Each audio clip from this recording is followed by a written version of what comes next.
po na nararamdaman namin ng pamilya ko. Dahil sa inaasahan po namin na anim po sila makukumbig.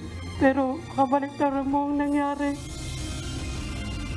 Department of Justice at pamilya ni Jemboy Baltasar iaapila sa Court of Appeals ang desisyon ng RTC sa kasong murder laban sa 6 na pulis na botas. Pamilya ng biktima mananatili sa Witness Protection Program.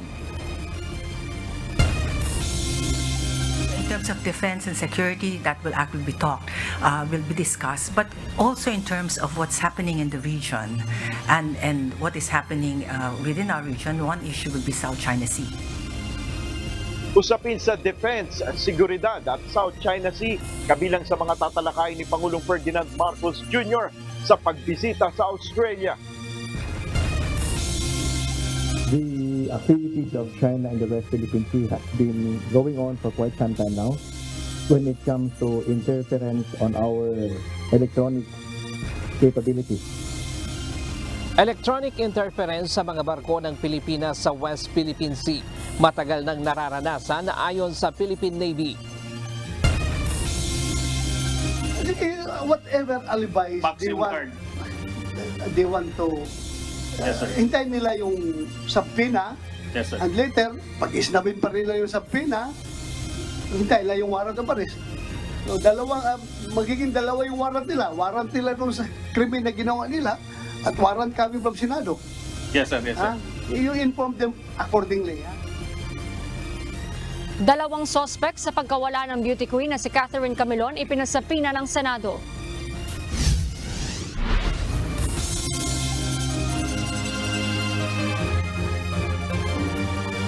Magandang hapon Pilipinas at sa buong mundo.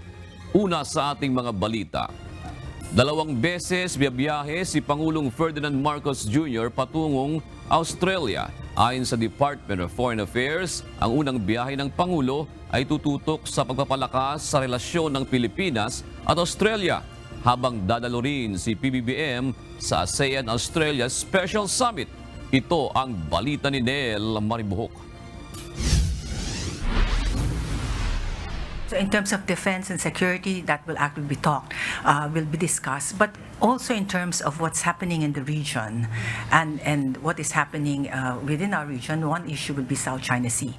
Sesentro sa pagpapalakas ng kooperasyon ng Pilipinas ang tatalakayin ni Pangulong Ferdinand Marcos Jr. sa mga matataas na opisyal ng Australia sa kanyang pagbiyahe bukas, February 28 hanggang 29 sa Canberra. Ayon kay Department of Foreign Affairs spokesperson Teresita Daza, kabilang sa mapag-uusapan dito ang tungkol sa defense at security at usapin sa South China Sea.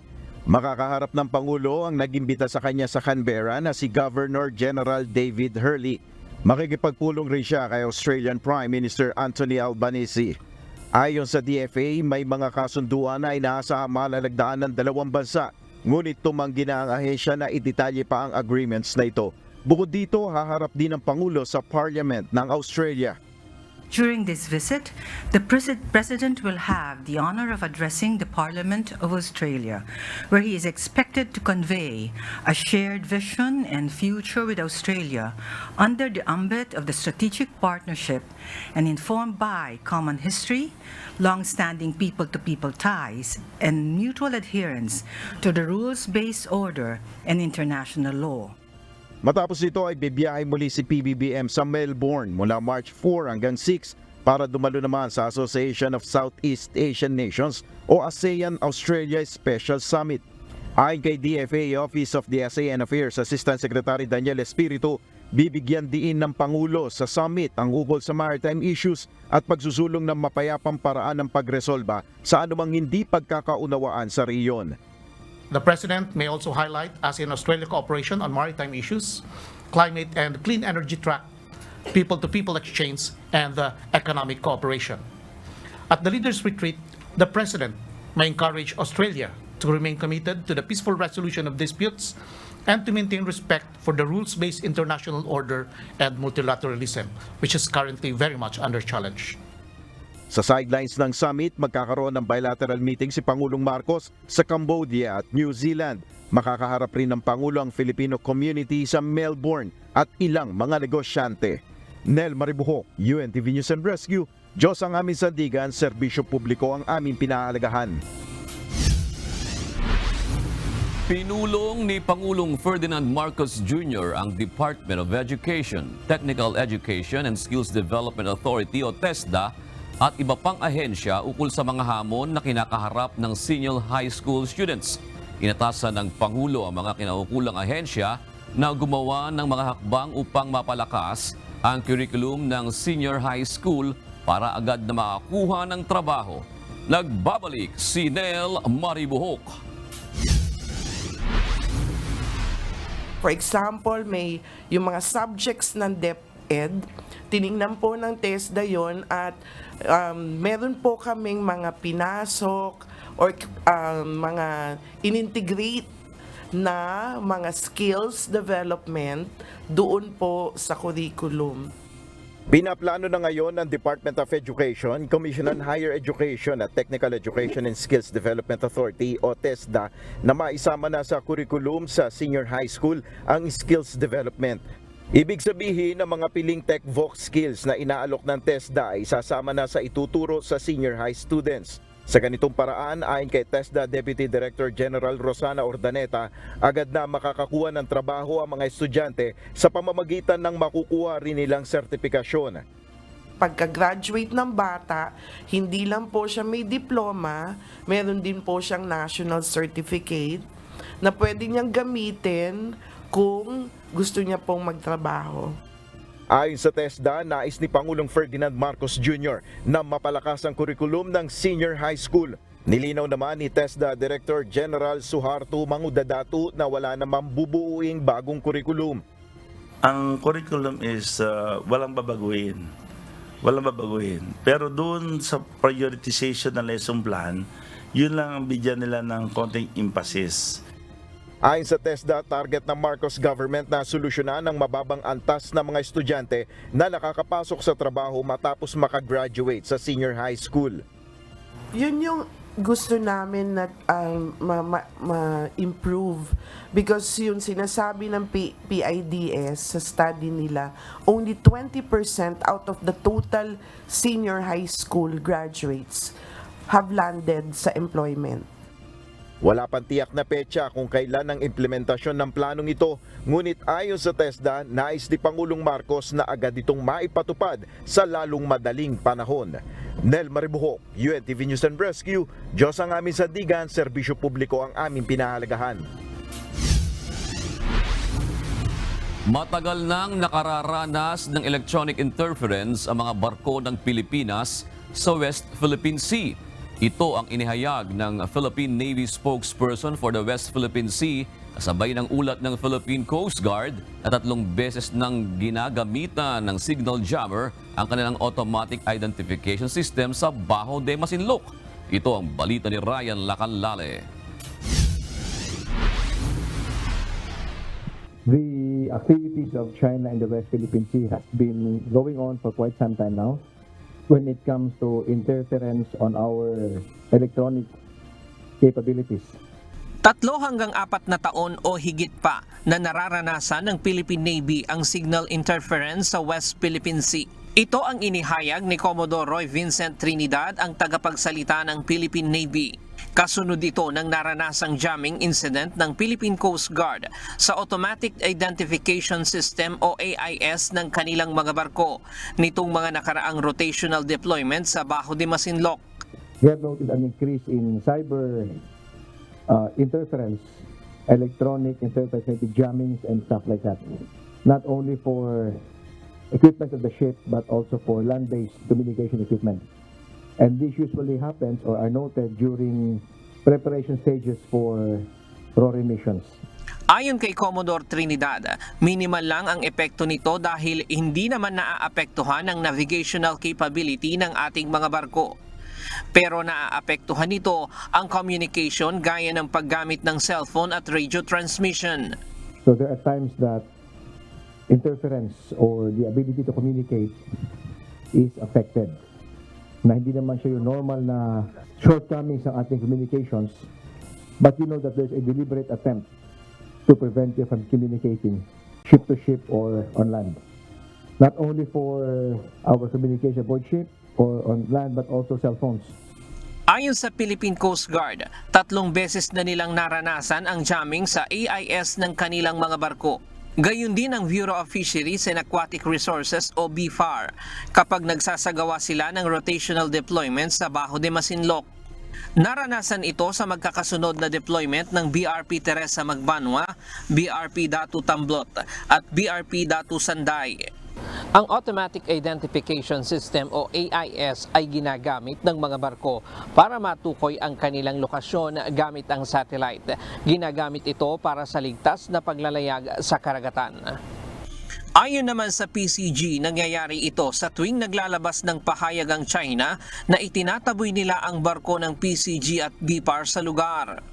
We also suspect that the reason why they're doing this is for them to support their narrative that every time na nandun tayo, sinasabi nilang they were successful in driving us away or repelling the presence of the Philippine government vessel. Samantala, kinumpirma rin ng PCG na naglagay ng floating barrier ang China sa bukana ng Bajo de Masinloc noong nakaraang Huwebes, ilang oras bago makarating sa lugar ang BRP Datu Sanday. So it supports our hypothesis, no, that every time they install their barrier is on the day that whenever they monitor, the Philippine Coast Guard or the Bureau of Fisheries and Aquatic Resources will be sending their vessels. Once it reaches their, they were able to monitor it, they're going to reinstall the barrier. Pero ilang oras lang din pagkatapos umalis ng barko ng PCG o kaya ng BFAR ay tinatanggal na rin ng China ang inilalagay nilang floating barrier. Ryan Lacanlale, UNTV News and Rescue. Diyos ang aming sandigan, serbisyo publiko ang aming pinahahalagahan. Ipinasabpina na ng komite sa Senado ang 2 sa suspect sa pagkawala ng beauty queen na si Catherine Camilon matapos na hindi dumalo sa pagdinig ng Senado. Nilinaw naman ng PNP na hindi at large ang suspect na isang dating police major. Ito ang balita ni Harleen Delgado. Wala ho kaming alam kung nasaan talaga siya. Yun lang ang sir, ang lagi naming hinihiling na magkaroon ho ng linaw ang pagkawala ho ng aming anak. Emosyonal na nanawagan sa Senado ang ina ng beauty queen na si Catherine Camilon na mahigit 4 na buwan nang nawawala. Ang tinuturong pangunahing sospek ang kanyang karelasyon na si dismissed Police Major Alan De Castro na hindi sumipot sa pagsisimula ng investigasyon ng Senado. Batay sa liham na ipinadala ng abogado ni De Castro, humihingi ito ng paumanhin sa hindi pagdalo sa pagdinig dahil nagbabantay umano siya sa kanyang asawa na 8 buwang buntis at may iniindang sakit. Nangako ito na haharap sa investigasyon sa lalong madaling panahon kapag natiyak na niya ang kaligtasan ng kanyang pamilya, pero hindi kumbinsido si Senator Ronald Bato de la Rosa. Hindi naman siya nanganak eh. Hindi naman siya manganak. Bakit hindi siya pwede po? If you are listening right now, Medyo De Castro, alam ko nagmumonitor ka, you should come here. Hindi yan rason na buntis yung asawa mo. Ako noon, 3 anak ko pinanganak, nawala ako sa tagiliran ng asawa ko. Andun ako sa bundok, nag-ooperate laban sa NPA. Ang personal driver ni De Castro na si Jeffrey Magpantay na suspect din sa krimen, nagpadala rin ng liham kung saan sinabi nitong masama o mano ang pakiramdam ng kanyang abogado kaya hindi ito nakadalo. Pero nangako rin itong dadalo sa susunod na pagdinig ng Senado. Sige, whatever alibis they want to hintayin nila yung subpoena. Yes, sir. And later, pag isnabin pa nila yung subpoena, hintayin nila yung warrant of arrest. So, magiging dalawa yung warrant nila. Warrant nila kung sa krimen na ginawa nila at warrant coming from Senado. Yes, sir. Yes, sir. You inform them accordingly, ha? Yes, sir. We will be informing them, sir. At dahil sa pagliban ng 2 suspects sa pagdinig, ipinasapina ng Senate Committee ang mga ito. Tinanggal na sa serbisyo si De Castro noong Enero at nahaharap ngayon sa reklamong kidnapping at serious illegal detention kasama si Magpantay at 2 hindi pa nakikilalang suspect. Nilinaw ng Philippine National Police na hindi at large si De Castro at sinang-ayunan din ang paglalabas ng sapina. Your Honor, actually kausapan namin siya kagabi. He was about to join the proceeding. However, he was prevented by his lawyer. So ang i-request sana namin to this honorable body is to issue a subpoena para mapilitang pumunta rito sa hearing, Your Honor. Iimbitahan din sa susunod na pagdinig ang National Bureau of Investigation o NBI at ang Globe Telecom. Ayon sa kapatid ni Catherine, hindi pa rin umano na ilalabas ang datos mula sa telepono ni De Castro kahit may search warrant ang inilabas ang korte na gagamitin sana ng NBI sa investigasyon bilang dagdag ebidensya. Umaasa ang pamilya Camilon na mareresolba na ang kaso ni Catherine at malaki naman nila ang tiwala nila sa PNP. Pero aminado itong mas may kumpiyansa sila sa investigasyon ng NBI. Kahit po doon sa pagkuha po ng DNA sample, wala man lang po kaming nakita na, ito po yung picture ng dugo or yung hair strand po na sinasabi. Wala po kaming nakitang ganun. Pero yung sa NBI po, alam ko po na yun pong mga tao na involved po dito. Sila po talaga. Pag pulis kasi ang involved, nagiging baby ng investigation. Yun po napapansin ko sa NAPOLCOM. Pag PNP po, kapwa PNP ang involved sa crime or suspect sa isang krimen, ang tagal ng proseso. Sobrang lenient sila imbestigahan yung kabaro nila. Isusulong naman ni Senators De La Rosa at Raffy Tulfo ang pagkakaroon ng isang DNA database ng lahat ng mga pulis na papasok sa serbisyo para makatulong sa investigasyon sa mga tiwaling pulis o masasangkot sa krimen. Harleen Delgado, UNTV News and Rescue. Diyos ang aming sandigan, serbisyo publiko ang aming pinahahalagahan. Mababa na ang kaso ng rape sa bansa noong nakaraang taon kumpara noong 2022. Gayunman, nais pa rin ng Department of Interior and Local Government na palakasin ng Philippine National Police ang kampanyang Kwarto ni Nene. Ito ang balita ni Leia Ilagan. If we are going to compare yung 2022 data, which we registered at 10,238, and also yung 2023 data, which we accounted 9,387. So, comparing 2022 and the year 2023, bumaba naman po yung data ng rape cases sa 2023. Walang pagtaas sa kaso ng rape sa bansa base sa datos ng Philippine National Police.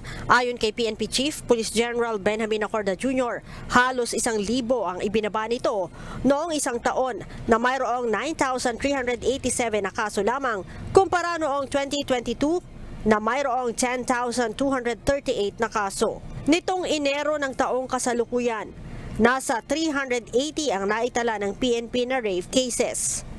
What we observe in the data is that these are some what we call late reporting. Nangyari na nung nakaraang mga taon pa.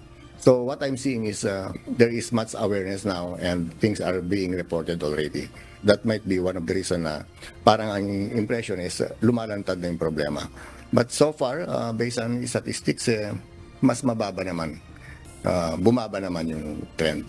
Sa naturang mga kaso, pinakamalaki ang incest rape kung saan mga kamag-anak ang suspect. Noong 2022, nangunguna sa perpetrator ang mga tiyuhin ng biktima na mayroong 727 cases. Habang tatay naman ang nanguna sa mga suspect noong 2023 na mayroong 589 na kaso. Sinabi ni Chief PNP, posibleng karamihan dito ay nangyari pa noong pandemic kung saan maghapong magkakasama sa bahay ang buong pamilya at wala namang sariling kwarto ang mga anak.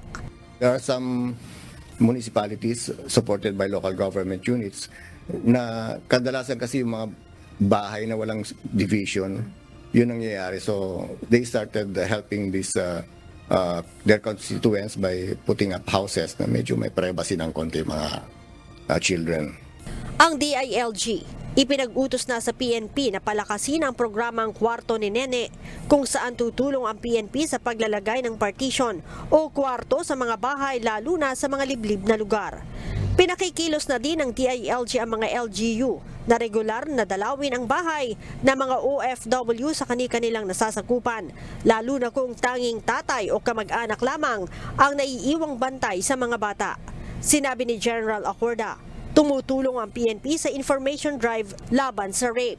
We go to the far-flung areas, we educate them and what are the things that they should do para ma-report at ma-address yung mga problema.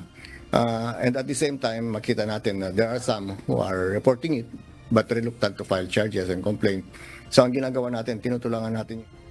Bukod sa pag-iimbestiga, tumutulong din ang PNP sa pagsasampa ng kaso laban sa mga suspect. On the part of the PNP, nakakatulong ang PNP in terms sa pag-iimbestiga ng mga kaso and also in promoting awareness. So kasama natin ang mga agencies, nagkakandak ng seminar sa mga iba-ibang areas. Matatanda ang nagpahayag ng pagkabahala si DILG Secretary Benhar Abalos dahil sa umano'y pagtaas ng kaso ng rape sa ibang lugar sa bansa. Leia Ilagan, UNTV, News and Rescue. Diyos ang amin sandigan, serbisyo publiko ang aming pinahahalagahan. Kinumpirma ngayon ng abogado ni Apollo Kibuloy na nasa Pilipinas pa ang religious leader.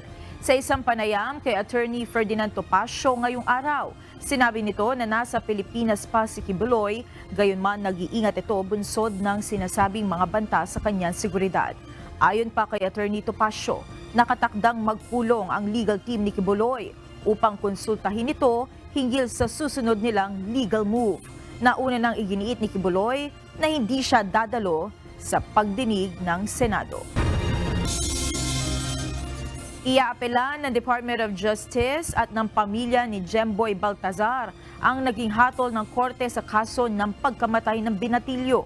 Ayon sa pamilya ni Jemboy, hindi nila nakuha ang hinahangad na hustisya sa pagkamatay nito na napagkamalan lamang, kaya napatay sa operasyon ng mga pulis. Mula sa Maynila, ito ang balita ni Dante Amento. Dante, ano ba yung orihinal na kasong isinampa dito sa mga pulis at tingin ba ng DOJ ay sapat ang kanilang inilatag na ebidensya para suportahan ito? Monica, batay sa orihinal na information o kasong isinampa ng mga piskal ng Department of Justice ay murder o kasong pagpatay yung kanilang inihain at batay naman sa kanilang batay sa kanilang pagtingin ay sapat yung ebidensya para patunayan ang kasong pagpatay.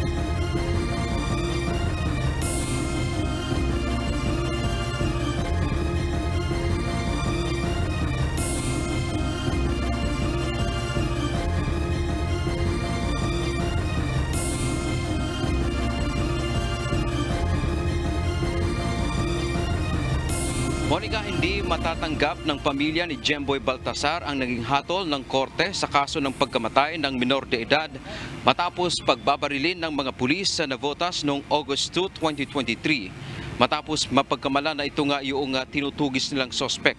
Ayon sa ina ni Jemboy na si Rodalisa, ang inaasahan nila ay mahatulang guilty sa kasong pagpatay o murder ang 6 na akusadong pulis sa krimen.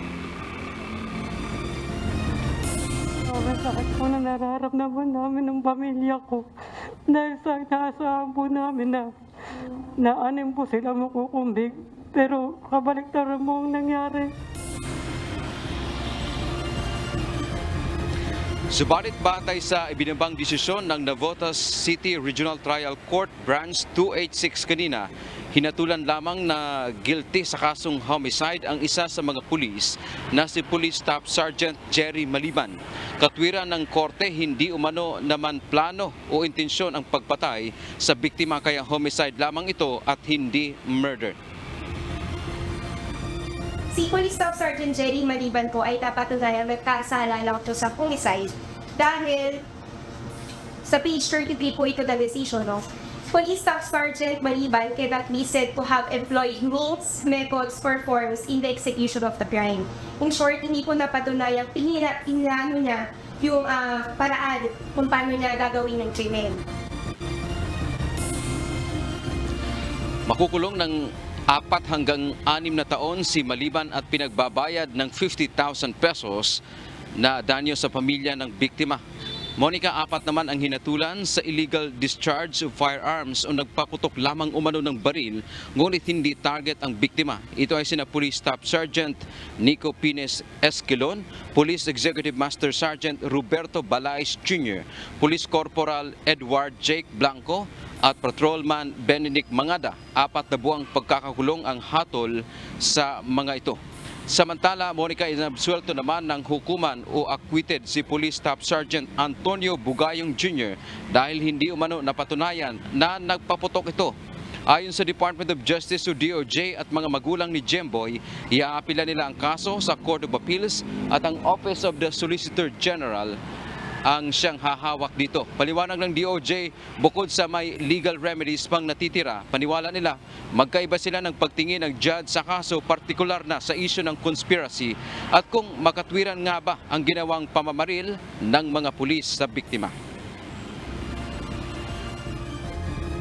Doon sa analysis po natin, itong mga arguments of conspiracy, the reasonableness of the reaction of the police is subject to interpretation. No? Kaya natin i-a-appeal doon sa Court of Appeals dahil sa tingin ho natin magkaiba ho no, yung interpretation ho natin.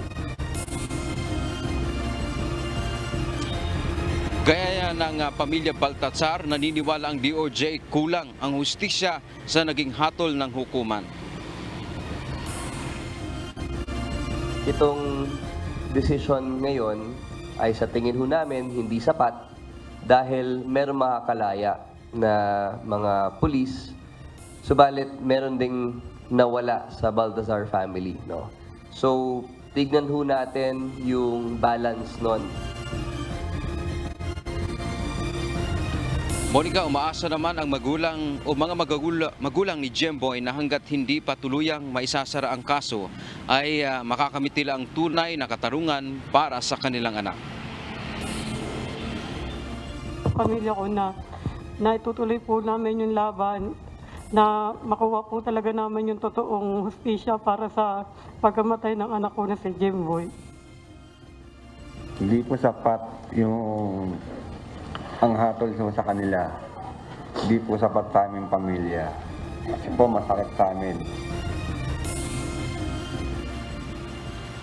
Samantala, dahil inaasahang iaapila ang kaso, tiniyak ng DOJ na mananatili ang mga magulang ni Jemboy sa kanilang Witness Protection Program o WPP para sa kanilang seguridad. I-endorso ng mga abogado ni Jemboy ang kaso sa tanggapan ng Solicitor General at ang mga ebidensya na kanilang nakalap para mapag-aralan ang gagawing apila sa pamamagitan ng Petition for Certiorari. Monica, samantala kaugnay nga nitong inilabas o binaba na hatol ng korte, may ilang mga reaksyon ang mga human rights groups tulad ng Karapatan. Ayon pa kay Tina Palabay, yung pagbibigay ng ikangang mababang penalty o magaang na penalty doon sa mga pulis ay nagpapakita lamang ito na dito sa sistema ng hustisya sa bansa ay nandoon pa rin yung climate of impunity. Ibig sabihin, yung mga tao na nasa posisyon ay hindi napaparusahan ng buong buo doon sa kanilang nagawang krimen. Gayon din si dating Senador Laila de Lima, sinasabi nitong hindi katanggap-tanggap o hindi kumbinsido yung naging hatol ng hukuman para kay doon sa kaso ni Jemboy. At ang sinasabi nga niya, itong pagpatay ay parang yung context noong pagpatay ay doon pa rin sa Duterte drug war kung saan binibigyan umano ng pahintulot ang mga otoridad na pumatay ng mga sibilyan o ng mga sinasabi nga nilang involved sa illegal na droga. Yan ang ating update. Balik sa Monica. Maraming salamat, Dante Amento, live na nag-uulat mula sa Caloocan. Inirerespeto naman ng pambansang pulisya ang desisyon ng Korte sa Navotas kaugnay sa kaso ng mga dating pulis na sospek sa pagpaslang kay Jemboy Baltazar. Ayon kay Philippine National Police Chief, Police Colonel Jean Fajardo, ang naging desisyon ng Korte ay nangangahulugan lamang na gumagana ang justice system ng bansa. Sinabi pa ni Colonel Fajardo na Setyembre pa natanggal sa police service ang naturang mga pulis matapos mapatunayang guilty sa kasong administratibo. Unang-una po ay nire-respeto po ng Philippine National Police ang desisyon po ng Regional Trial Court 286 ng Navotas po sa pagkakakonvict po kay Staff Sergeant Maliban for homicide at yung apat pa po ay na-convict din po for illegal discharge of firearms, samantalang si Sergeant Bugayon ay was acquitted po of the crime of murder po. Kaugnay ng insidente, pinag-utos din ng pamunuan ng PNP ang pag-review ng mga polis sa Police Operational Procedure para hindi na maulit ang katulad na insidente.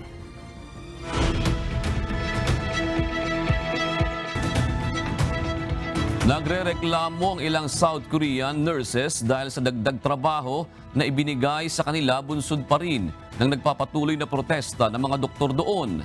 Base sa report, binigyan ng legal protection ng South Korean Health Ministry ang mga nurse upang makapag-perform ang mga ito ng ilang medical procedures na ginagawa ng mga doktor. Tinatayang nasa 2/3 ng intern at resident doctors ng South Korea ang inabandona ang kanilang trabaho sa mga ospital upang iprotesta ang plano ng kanilang pamahalaan na dagdagan ang bilang ng medical school admission. Dahil dito, apektado ngayon ang karamihan ng mga serbisyo sa mga ospital dahil sa walkout protest ng mga doktor. Inimbitahan ng South Korean government ang mga protester na magsagawa ng dialogo, subalit wala pa ring napagkakasunduan ang mga ito. Inihayag ni US President Joe Biden na umaasa siyang magkakaroon ng ceasefire ang sigalot sa pagitan ng Israel at Hamas. Sa isang panayam, sinabi ni President Biden na ayon sa kanyang National Security Advisor na malapit na sila sa inaasahang ceasefire. May negosasyong nilalakad para sa 6 na linggong ceasefire upang mapalaya ang mga natitira pang hostages at pagpayag na makapasok ang ilang daang truck ng ayuda para sa mga nangangailangan sa Gaza. Mayroong unofficial deadline ang mga negosyador na March 10 kung saan ito ay pasimula ng Ramadan ng mga Muslim. Inilabas na ang plano ni Israeli Prime Minister Benjamin Netanyahu para sa kinabukasan ng Gaza pagkatapos ng giyera. Batay sa ulat, ibinahagi ni Netanyahu ang kanyang plano sa mga miyembro ng Israel Security Cabinet para mapag-usapan. Kabilang sa plano ang complete demilitarization ng Gaza Enclave, pagsasara ng southern border nito sa Egypt at pagbabago ng civil administration at education system sa Gaza. Ilang linggo nang naharap sa mga pagbatiko si Prime Minister Netanyahu dahil sa kawalan umano nito ng konkretong plano para sa Gaza pagkatapos ng giyera. Mahigit 29,000 na ang naitalang nasawi sa Gaza batay sa ulat ng Ministry of Health nito mula nang sumiklab ang giyera na nag-ugat sa pag-atake ng Hamas sa Israel noong October 2, 2023 na ikinasawi ng 1,200 na Israeli.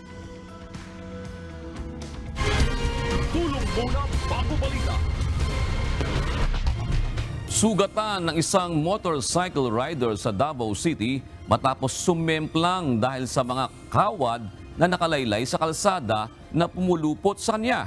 Sa Iloilo City naman, isang rider din ang naaksidente matapos makabangga ng aso na tumatawid sa kalsada. Kapwan respondihan ng UNTV News and Rescue ang dalawang aksidente. Ito ang balita ni Hazel Fuerzas.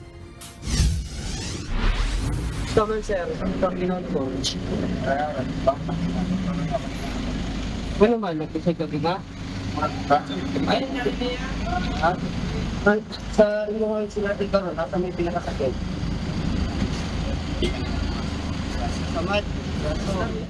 Alas 11:30 gabi nitong nakaraang linggo, magpapagasolina na sana ng sasakyan ang UNTV News and Rescue Team nang lumapit ang isang gasoline boy upang humingi ng tulong para matignan ang isang aksidente na malapit sa kanilang gasolinahan.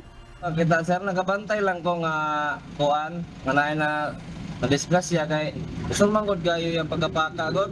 So kaya yung pagkapaka ba niya? Kana akong kauban nga tanaw na bidaw nga disgrasya man diay. So lindagan ko dito kitabangan ako siya. Kinilala ang biktima na si Arwen Dave Huela Orias, 24 anyos. Ayon sa biktima, habang binabaybay niya ang kahabaan ng Cabantian Road, Buhangin, Davao City, di niya umano napansin ang wire na nakalaylay sa kalsada kaya pumulupot ito sa kanyang leeg at natumba. May mga gasgas ito sa katawan at iniinda ang pananakit ng dibdib. Agad itong inases sa tilapatan na paunang lunas ng rescue team at saka isinugod sa San Pedro Hospital. Isang sugatang motorcycle rider ang binigyan na paunang lunas ng UNTV News and Rescue sa Kagbang Oton, Iloilo, matapos itong sumemplang gabi nitong February 25. Nagtamo ang rider na si June Longno, 54 anyos, ng gasgas sa kaliwang braso, laceration sa kanang paa, at iniinda ang pananakit sa kaliwang bahagi ng kanyang likod. Ayon sa mga nakakita sa pangyayari, mabilis ang pagtakbo nito at hindi naiwasang mabangga ang tumatawid na aso. Inendorso ng UNTV Rescue ang pasyente sa Oton Search and Rescue Team para madala sa hospital. Hazel Ferzas, UNTV News and Rescue. Diyos ang aming sadigan, serbisyo publiko ang aming pinahahalagahan. Pinagtalunan sa deliberasyon ng Kamara sa Resolution of both Houses No. 7 ang paraan ng pag-amyenda sa economic provisions ng 1987 Constitution. Samantala, welcome naman para sa ilang ranking House Solons ang panukalang isabay ang economic chacha plebiscite sa 2025 elections. Ito ang balita ni Rosalie Cas. Once Congress amends the economic provisions of the Constitution by legislation, there is no need for this to go to the people for approval in a plebiscite because it is by mere legislation. It's an ordinary legislation. Now, it would seem that it is irregular for an ordinary legislation to amend a provision of the Constitution. But this is because the Constitution itself allows it. In fact, there is already an existing provision which says that practice of the professions shall be limited to Filipinos except in cases provided by law. That's in the present Constitution. So right now, you can pass a law amending the Constitution. Ipinagpatuloy sa ikalawang araw ang deliberasyon ng Kamara sa Resolution of both Houses o RBH 7 na layong amyendahan ang ilang economic provisions ng 1987 Constitution. Layo ng panukalang luwagan ng probisyon ng saligang batas sa pagmamay-ari ng public utilities, education at advertising industry sa bansa. Nabuksan ang usapin tungkol sa nakalagay sa RBH 7 na unless otherwise provided by law sa mga probisyong nais amyendahan ng Kongreso. Ayon kay retired Supreme Court Justice Adolfo Ascuna, sa pamamagitan ng mga salitang ito, maaaring amyendahan ang economic provisions ng konstitusyon sa pamamagitan ng legislation o pagpasa ng batas na ang Pangulo na ang pipirma. Tanong ni Representative Lagman, pang-apat na paraan na ba ito ng pag-amyenda sa saligang batas bukod sa Constituent Assembly, Constitutional Convention at People's Initiative na nakasaad sa saligang batas? In other words, are the resolutions 6 and 7 amending Article 17 of the Constitution by including a new mode of amending or revising the Constitution, which is by mere legislation? Yes, Your Honor. The effect and import of this proposed amendment is really to make the provision changeable by legislation. And there's nothing wrong with that because there is already an existing provision in the Constitution.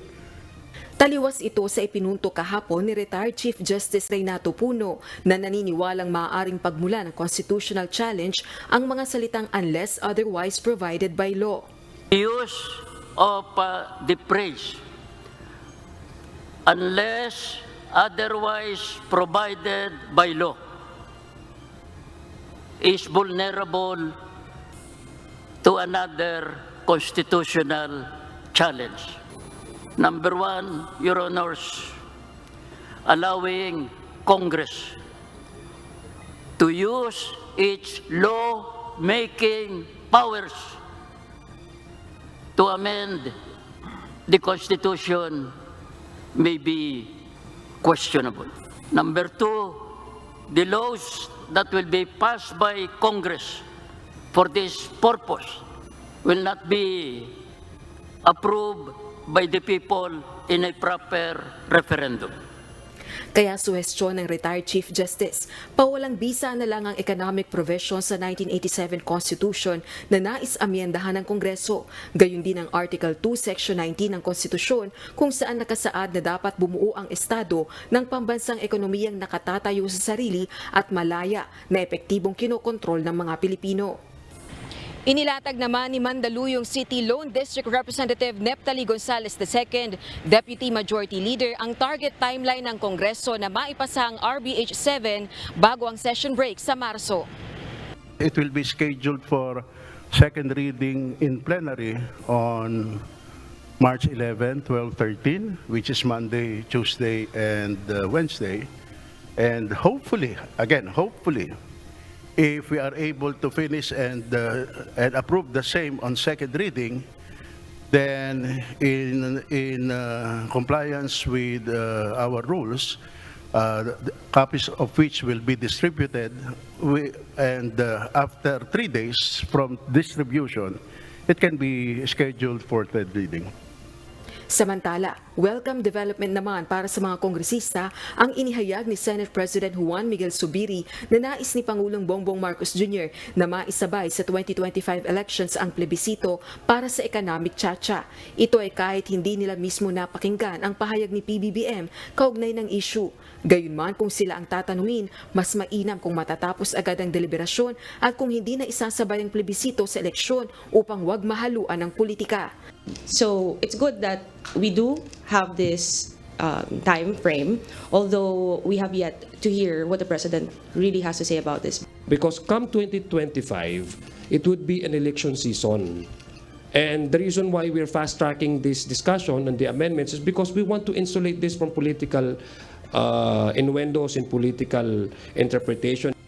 This is a welcome development in the sense that my final, first of all, just to clarify, I'm not sure yet, this is just, sinabi ni, tama po ba? Sinabi ni SP, that Yes, based po, on sa a conversation. So, although ideally, I would like to hear it personally from the President po, no? But if we're going to base it and assuming na totoo nga po yung sabi ni SP, then I would say that is still welcome, no? Kasi it says na talagang may direction yung constitutional amendment and sinasabi na may deadline talaga. Rosa Licoz, UNTV News and Rescue. Diyos ang aming sandigan, serbisyo publiko ang aming pinahahalagahan. Handang sumunod ang Commission on Elections sa COMELEC kung sakaling ipag-utos ng Kongreso na isabay sa 2025 national and local elections ang posibleng plebisito para sa charter change.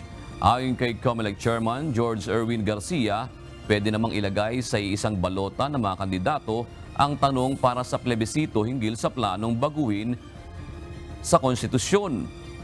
Gayunman, hihingi ang COMELEC ng nasa 2 bilyong pisong pondo na gagamitin para sa dagdag na honorarium ng mga guro na magsisilbi sa halalan. Siguro po kung mayroon tayong 1 million na mga guro, 1 million na mga guro, at sa guro naman po yan, ay kaabutin po tayo ng mga more or less 2 billion para sa pagdadagdag ng ating mga guro. Tinanggal na sa mga social media page ni Vice President Sara Duterte ang mensahe nito para sa ika-38 anibersaryo ng EDSA People Power na ipinost noong linggo. Sa kanyang post, hinikayat ni VP Sara ang mga Pilipino na patuloy na pahalagahan ang tunay na diwa ng EDSA at ipaglaban kung ano ang tama. Subalit ngayon ay burado na ang nasabing mensahe. Sa isang opisyal na pahayag na inilabas ngayong araw, sinabi ni VP Sara na hindi niya intensyon na mag-issue ng statement para sa anniversary ng EDSA People Power.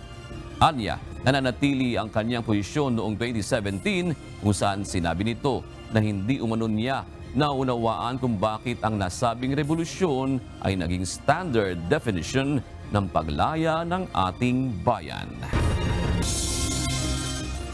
Nilagdaan ni Pangulong Ferdinand Marcos Jr. kahapon ang Republic Act 11982 na nagbibigay ng cash gift sa mga octogenarian at nonagenarian sa ilalim ng nasabing batas, bubuo ng Elderly Data Management System upang madaling matukoy ang mga senior citizen na karapat-dapat na mabigyan ng nasabing ayuda.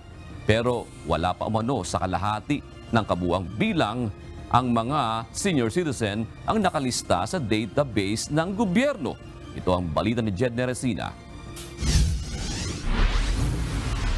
Iniimbita po namin lahat ng senior citizens na mag-register online po sa NCSC. Hinikayat ni Retired General Ricardo Rainier Cruz III, Commissioner ng National Commission on Senior Citizens, ang mga kababayan nating senior citizen na magrehistro na online. Sa ilalim ng bagong nilagdaang batas ni Pangulong Ferdinand Marcos Jr. na Republic Act 11982, ang Elderly Data Management System. Dito mapupunta ang lahat ng impormasyon ng mga magre-register na senior citizen at mas mapapadali ang pagtukoy ng mga magiging benepisyaryo ng nasabing batas.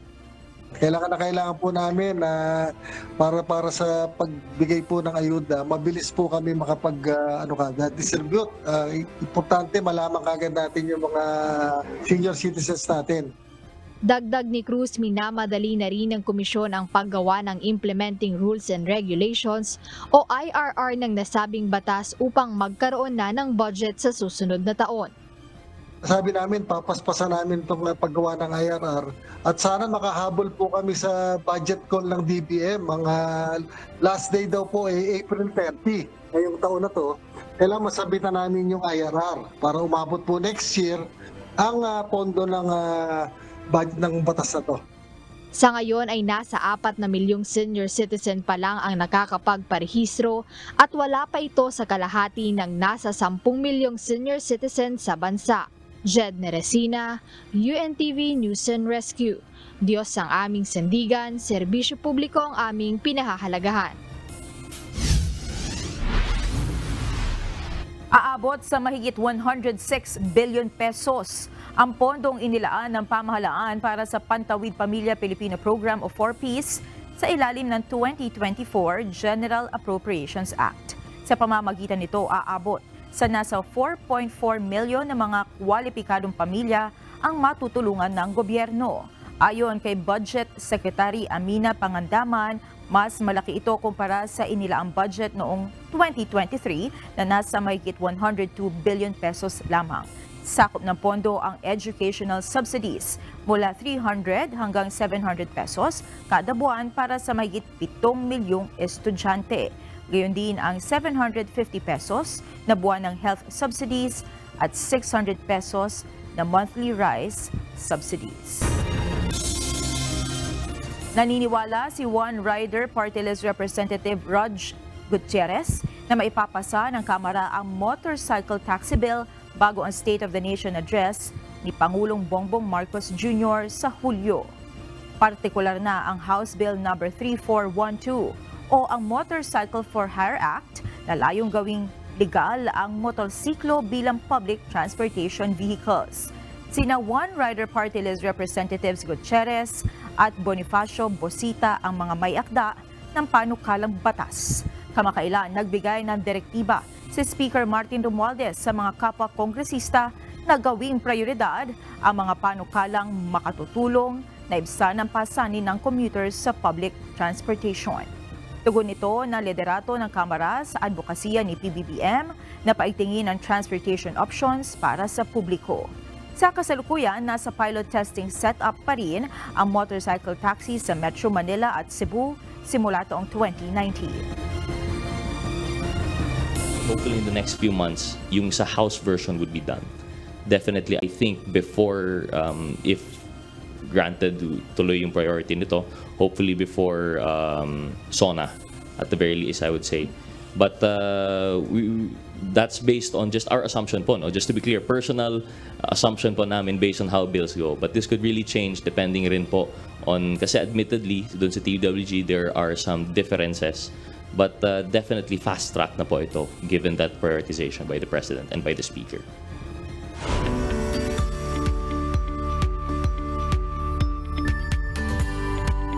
Naghahanda na ang lokal na pamahalaan ng La Trinidad Benguet para sa Strawberry Festival ngayong taon na gaganapin simula buwan ng Marso. Highlight sa Strawberry Festival ang 10,000 cupcakes.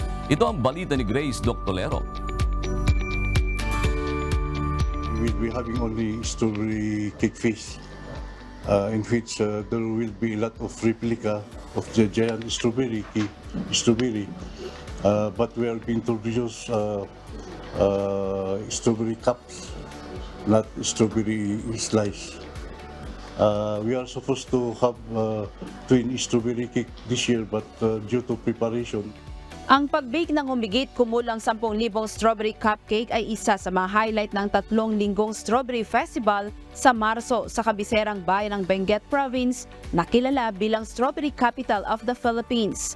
Ayon kay La Trinidad Mayor Romeo Salda, ang cupcakes ay mas maigi kaysa iminungkahing twin giant red and white strawberry cake na itatampok sana ngayong taon sa halip sa pagdiriwang sa susunod na taon dahil ang mga organizer ay limitado sa oras. Ayon kay Valrid Olsim, Municipal Tourism Officer, naaabot sa 500 kilo ng strawberry ang gagamitin para sa 10,000 cupcake na gagawin ng 4 na panadero mula sa iba't ibang tindahan. It is a cupcake baked by our local bakers. So we have 4 local bakers who participated in the event. So adalang magkidi minimal nga bayad niya. It's around 40 pesos. Samantala, tiniyak ni Salda sa publiko ang sapat na supply ng strawberry hanggang bandang Hunyo o ang pagsisimula ng tagulan dahil hindi gaanong naapektuhan ng El Nino phenomenon ang mga strawberry plants ng mahigit 1,000 magsasaka dito. Maganda naman yung supply ng strawberry, marami naman po. Pag Sabado, mas maraming turista, mas maraming benta. Ipinaliwanag niya ng mga strawberry ay lumalago na ngayon sa mga slope na lugar hindi tulad ng dati na ito ay nasa strawberry farm lamang sa Lambak na nagpapahintulot na ang mga halaman upang mamunga hanggang Hunyo. Hindi katulad noong nakaraan, ang mga peak season ng strawberry ay hanggang Marso lamang. Sinabi niya na nasa 36.4 hektarya ng lupang ginagamit para sa produksyon ng strawberry sa siyam na nayon kabilang na dito ang Barangay Ambyong, Balili, Bacol, Lubas, Pico, Poblasyon, Pugis, Silan at Wangal. Ayon pa kay Salda, humigit kumulang 18 hanggang 22 tonelada ng sariwang strawberry ang naaani kada hektarya sa munisipyo. they are producing 18 to 22 tons per hectare. So we have sufficient enough production in the municipality of La Trinidad. We have enough supply for local and tourists. Ipinapakita ng datos ng gobyerno na noong 2020 ang mga lugar ng produksyon ng strawberry ng La Trinidad ay umabot sa 52 hektarya. Ngunit bumaba ito sa sumunod na taon sa 36.4 hektarya matapos lumipat ang mga magsasaka sa iba pang kalakal dahil sa pagkalugi noong nakaraang taon. Ilan sa mga variety na pinoproduce ng bayan ang Sweet Charlie, Durango, San Andreas o Winter Dawn, Red Milk, Snow White at Japanese White. Ang bayang ito ay patuloy na nagtataglay ng Guinness World Record para sa pinakamalaking strawberry shortcake na ginawad noong Marso 2004 at kung saan humigit kumulang 26,000 hiwa ang ginawa at ipinamahagi sa publiko. Grace Doctolero, UNTV News and Rescue. Diyos ang aming sandigan, serbisyo publiko ang aming pinahahalagahan.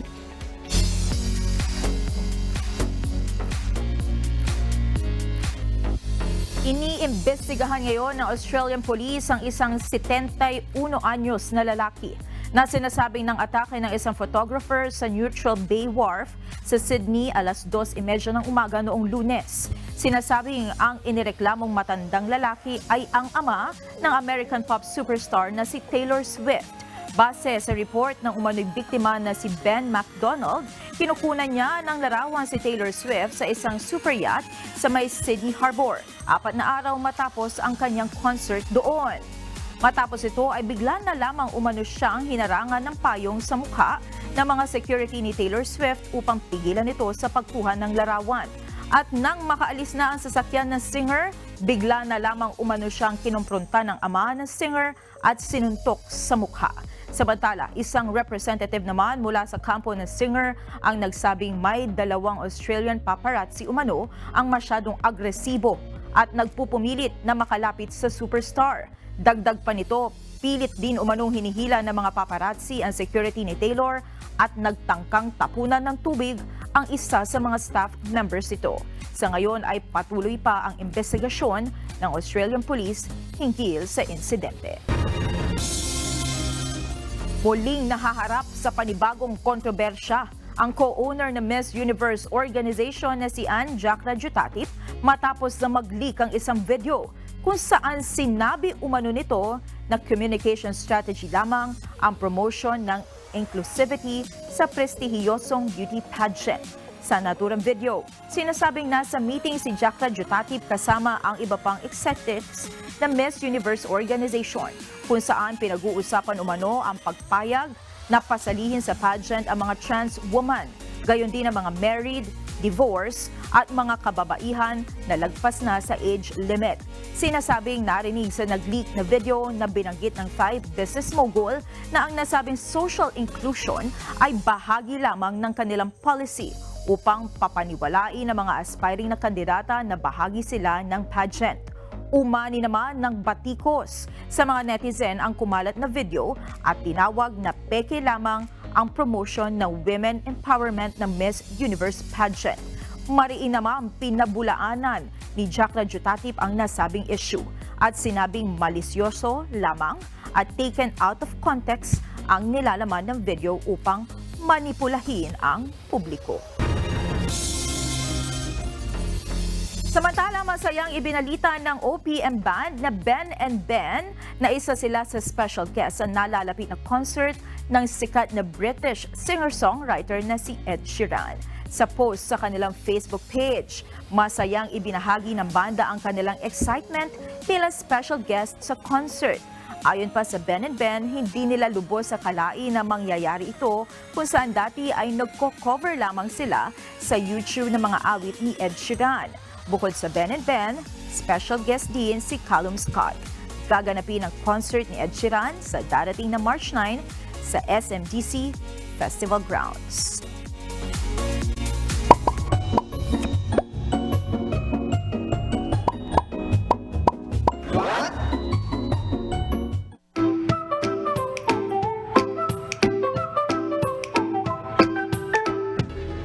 Dagdag kaalaman po, alam nyo ibang-iba ang pamumuhay natin bago magkaroon ng Facebook noong 2004, bago magkaroon ng Instagram at iba pang social media apps.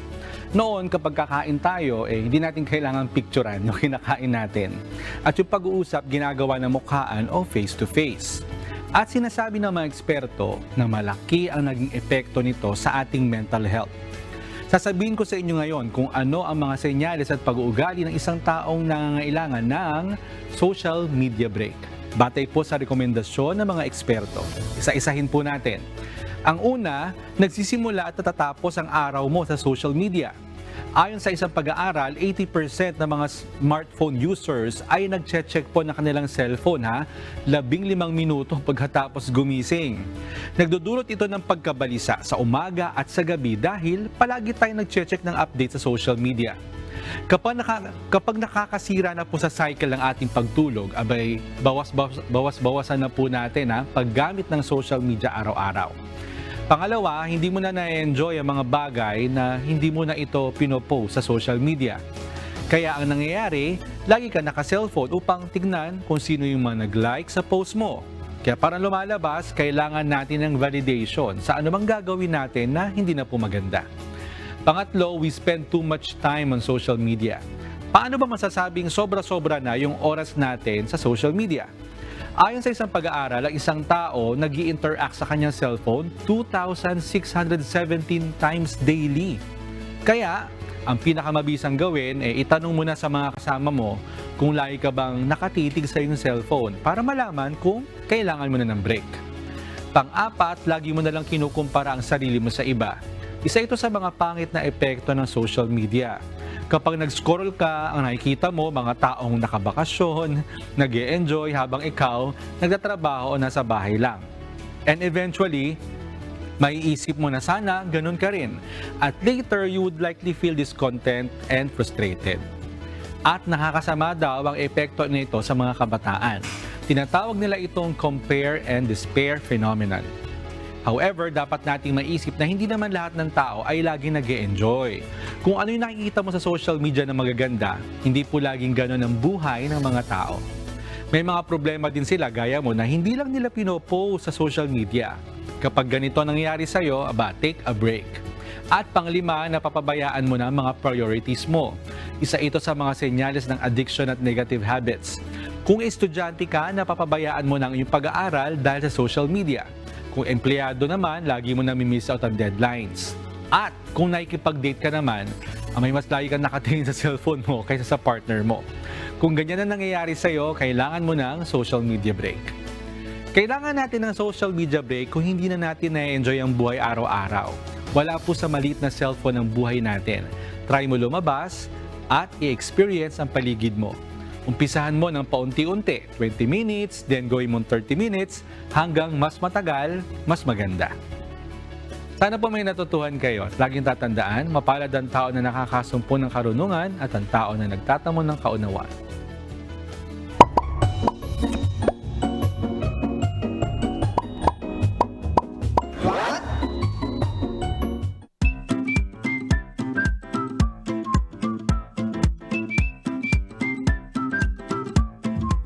Bigandaan na po natin ang mga komentaryo ng ating mga kauserong Pinoy ngayong araw po ng Martes. Hinggil po sa issue ng Camilon case, sabi po ni Vargas T. Sani, dapat ang PNP ang mangunguna diyan para makadalo ang mga suspect sa Camilon case hearing sa Senate. Kasi nga naman pulis yung crime. Oo. Tungkol naman sa, ano to? Ano ba to? Ayan, political issues. Ingay politika sa ating bansa. Oo. Sabi ni Ardelia Casanos, magkasundo na lamang kayo. Ayusin po ninyo ang mahal na ng bilihin, lalo na ang bigas. Magkano na ba ang bigas ngayon? Magkano na ba? Magkano ba pinakamura ngayon? May 30 plus pa ba o 40 na? Hindi, may 50, di ba? Depende sa klase. Depende sa klase. Yung pinakamura ba? 50 na? Ganun na ba kalaki? Ganun na pala kamahal? Oo, ganun ba? Kasi iba yung bigas na inaano ko sa asawa ko, kaya medyo mahal talaga yun. Hindi pala bigas, sorry. Quinoa rice kasing kinakain. Quinoa, oo. Pero oo, ramdam yan ng ating mga kababayan. Ito naman tayo, hinggil sa usapin pa rin sa politika. Si Robel Tumamak Sr. Sabi niya, nasa politika ang may malaking sakit ba? Ang political system, lalo syndicate political corruption, dynasty, budget, pork barrel, confidential fund. Kapag walang korupsyon, automatic, aasenso ang bansa. Parang magandang slogan yun. Oo nga, no? Tungkol naman sa COMELEC registration, sabi po ni Linda Tava, suki natin yan, papaano po sila makapag-rehistro online kung ang mga ibang senior citizens ang gumagamit ng computer? O siguro sinasabi niya yung mga senior citizens, paano nga naman, unless tutulungan sila ng LGU na magrehistro. Totoo naman yun, kasi meron tayong mga kababayan na hindi masyadong literate, correct, pagdating sa technology. So, mainam na mapag-aralan yan. Okay. At kung may maalam man, minsan wala namang internet connection sa lugar nila. Yun din. Marami diba? yan, oo. May gadget, walang signal. Correct. Minsan naman may signal, wala namang gadget. Ang daming problema ng bansa natin. Shoutout po sa ating mga kausi na sina Edwin Pingkas, si Eddie Bitoon at si Joe Leo. Binabati ko rin yung aking kaibigan na si Alexander Garcia na taga-Pasig na napunta ng San Juan, Batangas na nagbabantay ng mga ari-arian niya doon. Ang layo. Happy viewing po. Gayon din po kay Egbert Oledan, Joselito Porlaje Buwag at Merlina Rivera. At mga kasangbahay, kung may mga istorya po kayo na nais niyo pong balikan sa Ito ang Balita, pwede niyo po itong muling mapanood sa ating po mga official social media account. Magtungo lamang po sa UNTV News and Rescue YouTube channel at i-click ang subscribe button. Gayon din po sa aming Facebook at TikTok accounts. Mapapanood nyo rin po rito ang iba pang news programs ng UNTV, pati na po ang iba pang video na nag-iisang public service channel. Kaya, subscribe, like, and share. Narito ang salita ng Diyos na ating sandigan mula sa aklat ng awit 103, 13 hanggang 14 na nagsasabi kung paanong ang ama ay naaawa sa kaniyang mga anak. Gayon naaawa ang Panginoon sa kanilang nangatatakot sa Kaniya. Sapagkat nalalaman niya ang ating anyo, Kanyang inaalaala na tayo'y alabok.